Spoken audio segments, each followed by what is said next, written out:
our singing bring to memories light, the death of the most worthy and most upright baron that was in Provence 1,000 years, who is dead whence I have grief and heavy cheer. For he was with all good virtues made complete, and by the good and by others kindly greet.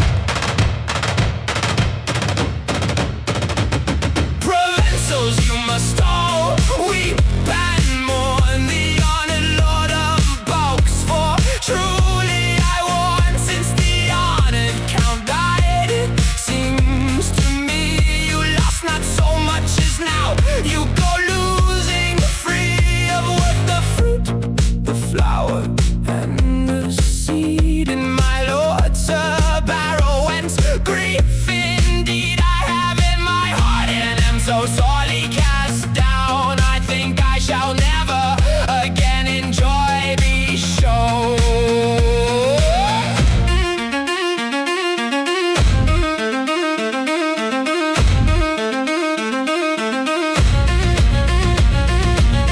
Knights and squires and jongleurs must come into Provence and fear, their hearts struck dumb, for he is dead who knew how to reign and rule, keeping the thanks of God and the folk no fool. So that toward worth he never made failing fence, nor ever pleased him any hour of recreant sense. Now worth is dead and Highland-ish perished clean in Provence, since he has failed them on the scene.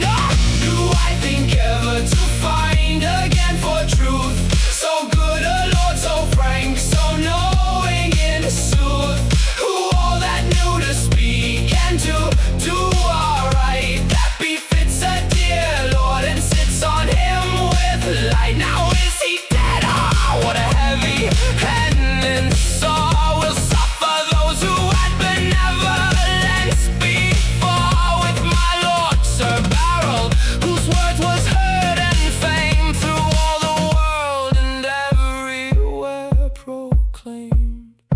God, who let himself on the cross be lifted high, through whom the good shall come to salvation. I deign, if it please him in mercy, to forgive and welcome him in his realm where all joys live, as he with a good reception's open hand welcomed into his court of pleasures band. May he save and guide him, so the Holy Ghost, as he was of worth the captain and the host, were it not for the unmatched fruit of good seeds art that the valiant baron has left behind in Provence, who is of worth the top and the roots part.